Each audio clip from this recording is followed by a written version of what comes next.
Welcome to 99 TV. నేను బ్రహ్మనాయుడు. కేసినేని కొలికిపూడిల మధ్య ఏం జరిగింది? ఏం జరిగిందో తెలియదు కానీ వాళ్ళ మధ్య చాలా జరుగుతూ ఉంది. ఆధిపత్య పోరు తారాస్థాయికి చేరిపోయింది.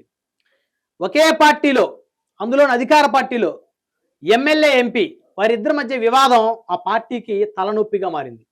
అందులోనూ ప్రతిష్టాత్మకమైనటువంటి ఉమ్మడి కృష్ణా జిల్లా అంటే రాజకీయ చైతన్యానికి ఒక మారుపేరు అనమాట.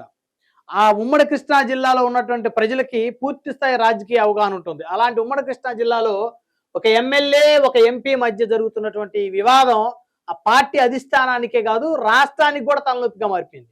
ఇక్కడ కొలికిపూడి శ్రీనివాసరావు గారేమో తిరువురు ఎమ్మెల్యే శ్రీనివాసరావు గారు తన 5 కోట్ల రూపాయలు చిన్ని గారికి ఇచ్చారని చెప్పేసి ఆయన చెప్తాను. కేసినేని చిన్ని గారేమో నాకు ఎలాంటి పాపం తెలియదు, నాకు కావాలని నా మీద ఆరోపణ చేస్తున్నాడు మొదటి నుంచి అని చెప్తున్నాడు.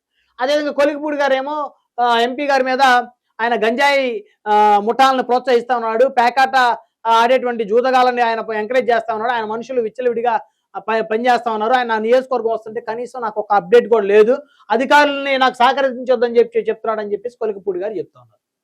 అయితే ఈరోజు ఉదయం తెలుగుదేశానికి అనుకూలంగా ఉండేటువంటి కొన్ని పత్రికల ప్రధానంగా ఏమొచ్చిందంటే, తప్పంతా కొలికిపూడిదే, కఠిన చర్యలు తీసుకోవాలి, పార్టీ లైన్ దాటి ప్రవర్తించాడు, ఒక్క ఆరోపణకు ఆధారం ఇవ్వలేదు, సస్పెన్షన్ లేదా అధికారాలు తీసేయాలి, ఎమ్మెల్యే వర్సెస్ ఎంపీ వివాదంపై సీఎంకు క్రమశిక్షణ కమిటీ నివేదిక. ఎందుకంటే ముఖ్యమంత్రి గారు క్రమశిక్షణ కమిటీ వేశారు. ఆ క్రమశిక్షణ కమిటీ ఇద్దరిని పిలిచి ఇద్దరు వాదన విన్న తర్వాత సీఎం గారికి నివేదిక ఇచ్చిందంట. మరి ఆ నివేదికలోనేమో తప్పంతా కొలికిపూడిదే అని చెప్పేసి ఆ నివేదికలు ఉందని చెప్పేసి మరి కొన్ని పత్రికలు రాశాయి. మరి బహుశా ఆ నివేదిక వాళ్ళకి పంపించారేమో తెలియదు కానీ, ఎమ్మెల్యే వర్సెస్ ఎంపీ వివాదంపై సీఎంకు క్రమశిక్షణ కమిటీ నివేదిక, మాట్లాడి నిర్ణయం తీసుకుంటానన్న ముఖ్యమంత్రి చంద్రబాబు. ఇది పరిస్థితి. ఒకటండి, 2 చేతులు కలిస్తేనే చప్పట్లు. అసలు ఎంపీ గారు చాలా మంచి వ్యక్తి, ఎంపీ గారు తప్ప ఏమీ లేదు, ఎమ్మెల్యే గారే కావాలని ఎంపీ గారిని టార్గెట్ చేస్తానంటే అది పొరపాటు. ఎందుకు చేస్తాడు ఒక ఎమ్మెల్యే ఒక ఎంపీని టార్గెట్? ఏం అవసరం ఉంటుంది? కేసినేని చిన్ని గారిని టార్గెట్ చేయాల్సిన అవసరం కొలికిపూడి శ్రీనివాసరావు గారు ఉండదు. ఎందుకంటే ఒకప్పుడు అమరావతి ఉద్యమకారుడిగా చంద్రబాబు గారు సంబంధించిన ఆయన సామాజిక వర్గం కానీ, తెలుగుదేశం పార్టీ కానీ, ఆ పార్టీ బలంగా ఉన్న వర్గాలు కానీ ఆయన ప్రోత్సహిస్తే ఆయన ఎమ్మెల్యే అయ్యాడు, ఆయనకి తెలుసు. ఇక చిన్ని గారు అదృష్టం, కేసినేని నాని గారికి, లోకేష్ గారికి, చంద్రబాబు గారికి కాస్త గ్యాప్ రావడంతో చిన్ని గారు దూరిపోయారు, ఎంపీ అయిపోయారు. అయితే కేసినేని నాని గారే బెటరు చిన్ని గారి కన్నా, మళ్ళీ నాని గారు వస్తే బాగుంటుందని చెప్పేసి చాలా మంది మాట్లాడుకుంటూ ఉన్నారు.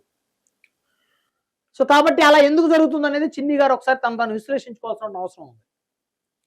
సో కాబట్టి మరి ముందుగానే కొంతమంది ఇండికేషన్లు ఇస్తున్నారు కాబట్టి ఆ క్రమశిక్షణ కమిటీ నివేదికలో కొలికిపూడి గారిదే తప్పు అని చెప్పేసి ముఖ్యమంత్రి గారికి నివేదిక వెళ్ళిందని, మరి ఒకవేళ కొలికిపూడి శ్రీనివాసరావు గారి మీద వేటు వేయాలనే ఆలోచన ఆయనకు వస్తుందా, రాకపోయినా ఎవరిని ఇస్తారా? సో ఈ వివాదానికి చెక్ పడాలంటే కొలికిపూడి శ్రీనివాసరావు గారిని, కేసినేని చిన్ని గారిని ఇద్దరిని కలపాలి, ఒక్కటి చేయాలి, లేదా ఇద్దరిలో ఎవరో ఒకరి మీద వేటు వేయాలి. సో ఎవరి మీద వేటు వేస్తారు? ఇప్పుడు కేసినేని చిన్ని గారి మీద వేటు వేస్తారా? ఎందుకంటే ఆయన బోల్ డబ్బులు ఖర్చు పెట్టుకున్నాడు. సో ఇప్పుడు వేటేస్తారా? అందులోనూ అదేదో నివేదిక ముఖ్యమంత్రి గారికి ఇచ్చిన క్రమశిక్షణ కమిటీ నివేదికలో అసలు ఆయన గుడ్ ఈయన బ్యాడ్ అని వచ్చిందని చెప్పేసి చాలా మంది మరి ముందుగానే ఒక హింట్లు ఇస్తా ఉన్నారు. సో కాబట్టి మరి కొలికిపూడి గారి మీద ఏమైనా వేటేస్తారా? ఒకవేళ కొలికిపూడి శ్రీనివాసరావు గారి మీద వేటు పడితే ఆయన ఖచ్చితంగా మరో రఘురామకృష్ణరాజు గారు అంతగానే ఎక్కువ తయారవుతాడు. ఎందుకంటే ఐఏఎస్ ట్రైనింగ్ అకాడమీని నడిపినటువంటి వ్యక్తి, అపారమైనటువంటి అనుభవం ఉంది, చక్కగా చదువుకున్న వ్యక్తి, మాట్లాడగలడు. అంత పెద్ద వైసీపీ ప్రభుత్వంలోనే అమరావతి ఉద్యమకారుడిగా మరి జగన్మోహన్ రెడ్డి ఎదిరించి నిలబడ్డాడు. కాబట్టి ఈ ప్రభుత్వంలో కూటమి ప్రభుత్వాన్ని ఎదిరించి నిలబడ్డాడు అనే గ్యారెంటీ ఏం లేదు, ఖచ్చితంగా నిలబడే అవకాశం ఉంది. కాబట్టి మరి ఒకవేళ ఈయన మీద ఏమైనా చర్యలు తీసుకోవాల్సి వచ్చినప్పటికీ కూడా భవిష్యత్తు దృష్ట్యా తీసుకునే అవకాశం కూడా ఉండకపోవచ్చు.